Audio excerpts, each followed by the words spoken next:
Welcome to all of you in this video. Today we will discuss about आत्मनेपद प्रत्यय। तो आज हम लोग बात करेंगे संस्कृत व्याकरण में आत्मनेपद के अंतर्गत ऋट लकार में कौन कौन से प्रत्यय आते हैं, उनका धातु रूप क्रिया का रूप कैसे बनाया जाता है, कैसे चलाया जाता है। तो ऋट लकार का अर्थ होता है भविष्य काल, भविष्य में कुछ चीज़ होगा बोल करके दर्शाने के लिए हम लोग इन प्रत्यय चिन्हों को धातु के साथ जोड़ करके धातु रूप बनाते हैं। तो ऋट लकार मतलब भविष्य काल के अंतर्गत आत्मनेपद में हम लोग के 9 प्रत्यय आते हैं। तो देख लीजिए, प्रथम पुरुष में एकवचन, द्विवचन, बहुवचन, मध्यम पुरुष में एकवचन, द्विवचन, बहुवचन और उत्तम पुरुष में एकवचन, द्विवचन, बहुवचन मिला करके हम लोग के 9 प्रत्यय होते हैं, जिन्हें ऋट लकार में धातु रूप बनाने के लिए प्रयोग किया जाता है। भविष्य काल को सूचित करने के लिए इसका प्रयोग किया जाता है। अब देख लेते हैं, प्रथम पुरुष के अंतर्गत 3 है, मध्यम पुरुष में 3 और उत्तम पुरुष में 3, एकवचन, द्विवचन, बहुवचन करके।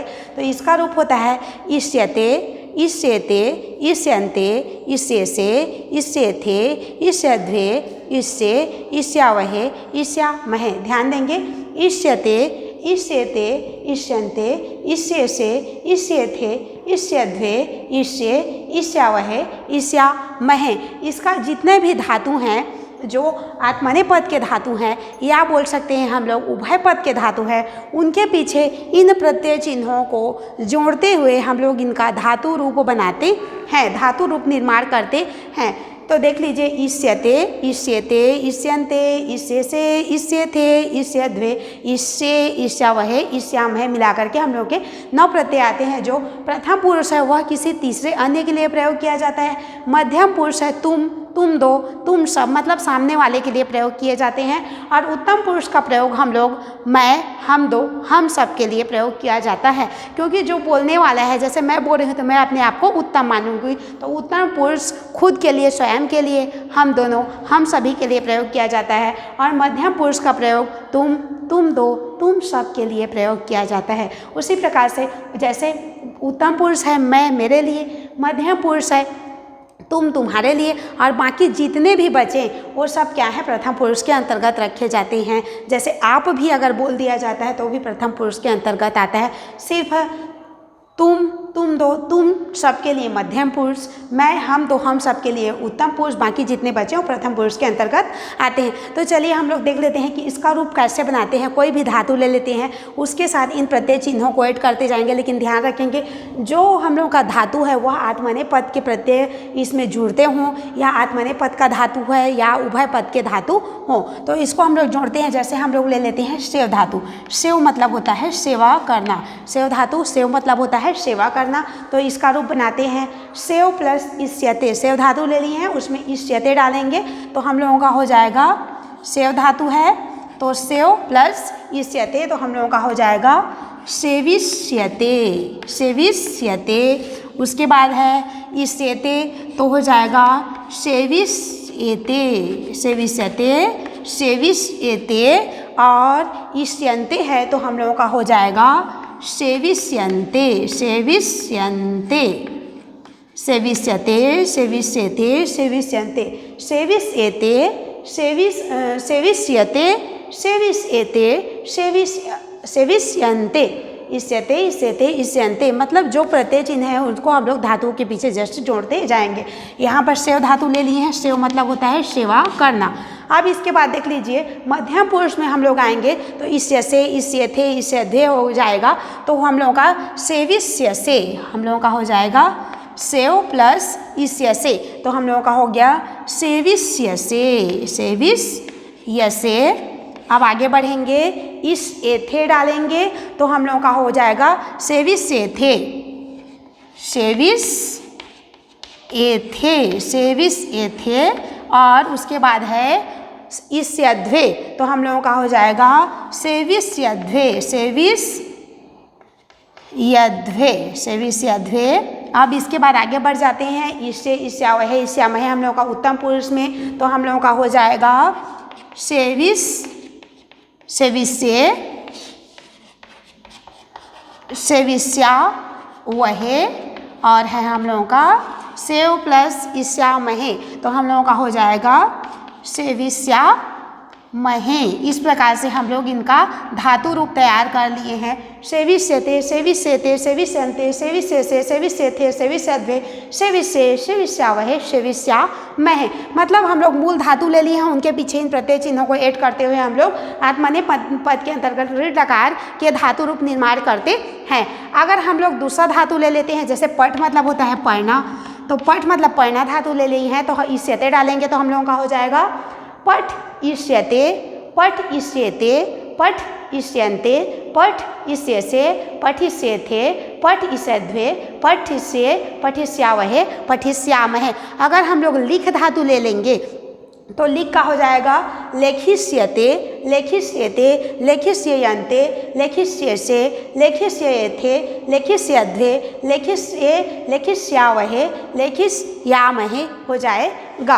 अगर हम लोग भक्ष धातु लेते हैं, भक्ष मतलब होता है खाना, भक्ष मतलब होता है खाना या ग्रहण करना बोल सकते हैं। इसका अर्थ होता है खाना, किसी भी चीज़ को खाना। तो अगर भक्ष का अगर हम लोग प्रयोग करेंगे तो देख लीजिए, भक्ष प्लस इष्यते, भक्ष इष्यते, भक्ष इष्यते। अब इसमें एक बार और ध्यान देंगे, भक्ष इष्यते, भक्ष इष्यते, भक्ष इष्यन्ते, भक्ष इष्यसे, भक्ष इष्यथे, भक्ष इष्यद्वे, भक्ष इष्ये, भक्षिष्यावहे, भक्षिष्यामहे। मतलब इतने प्रत्यय चिन्हों को हम लोग भक्ष धातु के साथ आगे ऐड कर जोड़ते हुए आगे बढ़े हैं। अब यहाँ पर हो गया, अब जितने भी हम लोगों का जैसे लब धातु है, लब धातु के अंतर्गत, लब मतलब होता है पाना तो या प्राप्त करना, तो लब धातु के अंतर्गत हम लोग ऋण लकार का रूप चलाएंगे तो लब का हो जाता है लप। ठीक है, तो लपस्यते, लपस्यते, लपस्यन्ते, लपस्यसे, लपस्यथे, लपस्यद्वे, लपस्ये, लपस्यावहे और लपस्यामहे इसका रूप हो जाएगा। एक बार और ध्यान देंगे, लपस्यते, लपस्यते, लपस्यन्ते, लपस्यसे, लपस्यथे, लपस्यद्वे, लपस्ये, लपस्यावहे, लपस्यामहे। तो इस प्रकार से हम लोग जितने भी आत्मनेपद के धातु हैं और उभय पद के धातु हैं, उनका रूप आत्मनेपद में इस प्रकार से हम लोग चला सकते हैं। अब इसके बाद हम लोग इनका प्रयोग कैसे करते हैं वाक्यों में, तो ध्यान देंगे। जैसे हम लोग भक्ष का प्रयोग करेंगे, भक्ष मतलब खाना है।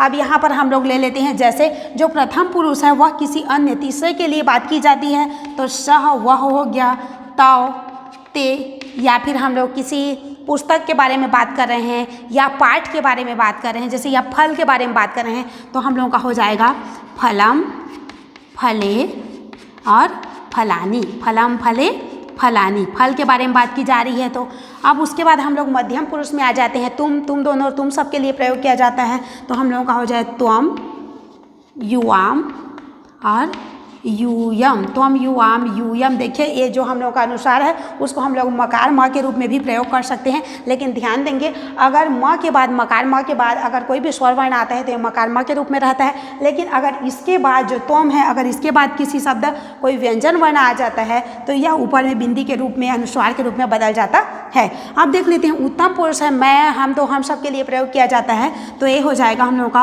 अहम, आवाम और वयम, अहम, आवाम, वयम। तो यहाँ पर देख लेते हैं जो हम लोगों का प्रथम पुरुष है उसके हम लोग किसी अन्य के लिए बात करते हैं, और मध्यम पुरुष तुम दोनों, तुम सब के लिए बात किया जाता है। उत्तम पुरुष हम, मैं, हम दो, हम सब के लिए किया जाता है। तो चूंकि आत्मनेपद के प्रत्यय लट लकार, ऋट लकार, लंग लकार जितने भी हैं आत्मनेपद के प्रत्यय हैं, और आत्मनेपद के जो प्रत्यय लगा करके धातु रूप बनाए जाते हैं, उनका अधिक से अधिक रूप में कर्मवाच्य और भाववाच्य बनाने के लिए इन धातु रूपों का प्रयोग किया जाता है, कर्मवाच्य और भाववाच्य। अगर हम लोग भाववाच्य की दृष्टि से देखें तो देखेंगे तो भाववाच्य का जो क्रिया रूप होता है सिर्फ वह प्रथम पुरुष एक वचन में, इष्यते वाला प्रत्यय प्रथम पुरुष एक वचन में आएगा, तो सिर्फ प्रथम पुरुष एक वचन को ही यहाँ पर हम लोग क्रिया के रूप में प्रयोग करके जान पाएंगे। बाकी को तो अगर बोल सकते हैं हम लोग भाववाच्य में यूज करेंगे तो बाकी को तो हम सीख ही नहीं पाएंगे। इससे अच्छा है कि हम लोग कर्मवाच्य में प्रयोग करें ताकि इन सभी को सीख पाएं कि आखिर यह कहाँ पर प्रयोग होता है। तो कर्मवाच्य के वाक्य में चूंकि एक सेंटेंस पहले देख लेते हैं, बालकेन, बालकेन पाठः पठ्यते, बालकेन पाठः पठ्यते।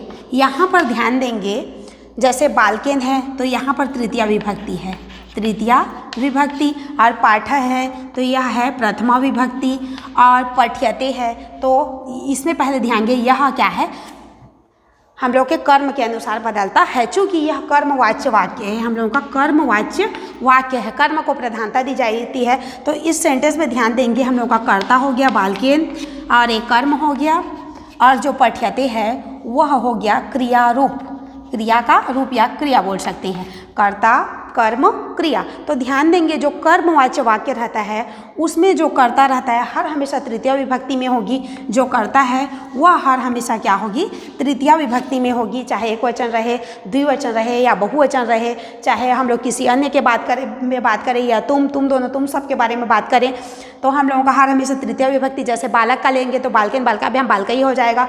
अगर त्वम का लेंगे तो त्वया युवाभ्याम युष्मा भी हो जाएगा। अगर हम खुद के बारे में बात करेंगे तो उसका तृतीय विभक्ति मया अवाभ्याम अस्मा भी हो जाएगा। उसी प्रकार के स्त्रीलिंग में प्रयोग कर सकते हैं, नपुंसक लिंग में प्रयोग कर सकते हैं वह के लिए, और यहाँ पर तो तुम दोनों, तुम सब के लिए प्रयोग किया जाएगा बोल सकते हैं जो मध्यम पुरुष में, और उत्तम पुरुष में हम लोग मया अवाभ्याम अस्मा भी का प्रयोग करते हैं। लेकिन ध्यान देंगे जो कर्मवाच्य का वाक्य रहता है उसमें कर्ता कोई भी हो सकता है, कर्ता कुछ भी रहे, तृतीय विभक्ति एक वचन द्विवचन या बहुवचन में कुछ भी हम लोग ले सकते हैं। इसका प्रभाव ना तो कर्म पर पड़ता है और ना ही क्रिया पर पड़ता है। तो ध्यान देंगे कर्मवाच्य जो वाक्य रहता है उसमें जो कर्म रहता है, कर्मवाच्य वाक्य में जो कर्म रहता है उसके अनुसार क्रिया बदलती है। अगर कर्म को हम लोग एक वचन डालते हैं तो क्रिया एक वचन, कर्म को द्विवचन तो क्रिया द्विवचन होगी। अगर कर्म को हम लोग बहुवचन डालते हैं तो क्रिया भी बहुवचन होगी। अगर हम लोग कर्म को प्रथम पुरुष वाला डालते हैं, किसी अन्य के बारे में बोला जा रहा है, तो हम लोगों का क्रिया रूप भी प्रथम पुरुष का होगा। अगर हम लोग कर्म को जो है उसको मध्यम पुरुष में रखेंगे तो तुम दोनों, तुम सब के लिए बोला जाएगा, तो हम लोगों का जो क्रिया का रूप है वो भी मध्यम पुरुष का होगा। जैसे भक्षिष्य से, भक्षिष्य थे, भक्षिष्य द्वे। अगर हम लोग जो बोल सकते हैं कर्म है उसको कर्म उत्तम पुरुष वाला लेंगे तो उसी के अनुसार हम लोगों का क्रिया का जो रूप है वह उत्तम पुरुष वाला एक वचन द्विवचन बहुवचन रूप हो जाएगा। मतलब बोल सकते हैं कर्म के अनुसार ही क्रिया का रूप बदलता है। अगर कर्म जिस विभक्ति का है, बोल सकते हैं कर्म जिस वचन का है उसी वचन के अनुसार उसका क्रिया का रूप हो जाएगा। अगर यह जिस पुरुष का है उसी पुरुष में ये भी बदल जाएगा। तो अब हम लोग जान चुके हैं कि कोई भी हम लोग तृतीय विभक्ति का एक कर्ता ले लेते हैं। जैसे मैं ले ली बालकेन, तृतीय विभक्ति का एक कर्ता ले लिए बालकेन। तो बालकेन का अर्थ होता है एक बालक से या एक बालक के द्वारा। यहाँ बहुत सारे बालकों, बालकेन बालकाभ्याम बालकई है भी यूज कर सकते हैं और कुछ भी लिख सकते हैं। जैसे यहाँ पर एक बालक के द्वारा, इसको लिख सकते हैं बालक के द्वारा, एक बालक के द्वारा या एक बालक से, एक बालक के द्वारा या एक बालक से। अब यहाँ पर हम लोग देखिए कर्म के अनुसार चूंकि क्रिया बदलती है। अगर हम लोग फल के बारे में बात कर रहे हैं तो बालकेन फलम, बालकेन फलम तो क्या हो जाएगा भक्षिष्यते, बालकेन फलम भक्षिष्यते, बालकेन फलम भक्षिष्यते। यहाँ पर देखिए अगर फलम एक वचन है तो हम लोगों का एक वचन आ गया। चूँकि यह जो कर्म है हम लोगों का प्रथम पुरुष वाला है, किसी अन्य के बारे में बात कर रहे हैं तो यह भक्षिष्यते हो जाएगा।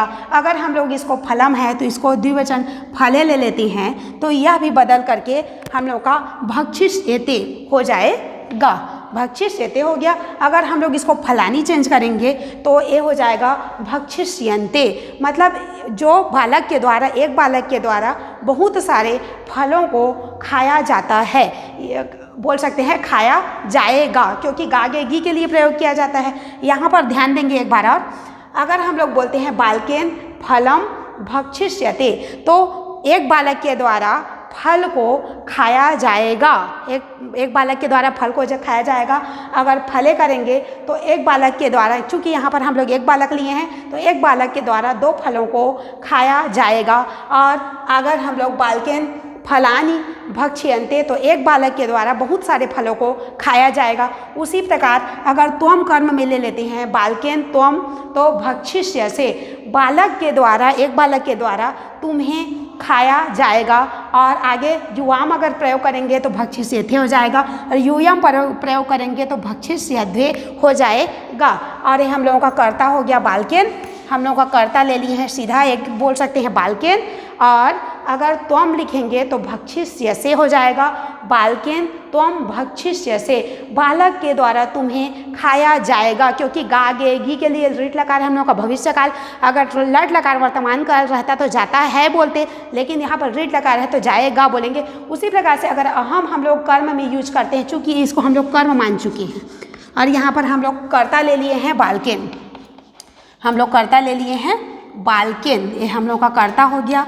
और यहाँ पर हम लोग का कर्म है, इसमें से कुछ भी लेंगे तो इसके अनुसार यह बदलता जाएगा। यहाँ पर हम लोग ले लिए हैं क्रिया का रूप, क्रिया का रूप ले लिए हैं।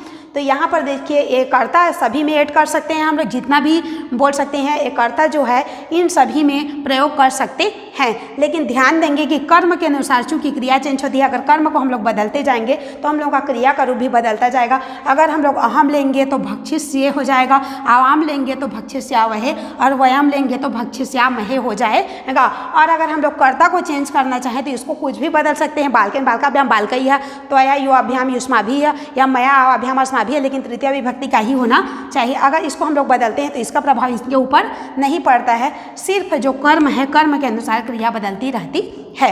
अगर यह प्रथम पुरुष का है तो ये भी प्रथम पुरुष प्रयोग होगा। अगर बोल सकते हैं कर्म मध्यम पुरुष का है तो यहाँ भी मध्यम पुरुष का क्रिया रूप, अगर उत्तम पुरुष का है तो उत्तम पुरुष का क्रिया रूप, अगर एक वचन तो एक वचन, द्विवचन तो द्विवचन, और बहुवचन है तो बहुवचन रूप आएगा। तो इस प्रकार से गागेगी के लिए प्रयोग किया जाता है। जैसे एक देखिए, बालकेन फलम भक्षिष्यते, बालक के द्वारा एक फल को खाया जाएगा। तो यहाँ पर इस प्रकार से हम लोगों का ऋड लकार का प्रयोग किया जाता है। और इसमें देखिए इससे इससे इससे इससे इससे इससे इससे इससे इससे ये हम लोग के प्रत्यय चिन्ह है, जो कि आत्मने पद के जितने धातु होते हैं और उभय पद के जितने भी धातु हैं, आत्मने पद रूप बनाने के लिए ऋड लकार के अंतर्गत इतने 9 जो प्रत्यय हैं इनका प्रयोग किया जाता है। तो इस प्रकार से हम लोग का ऋड लकार यहाँ से पूर्ण होता है। Thank you.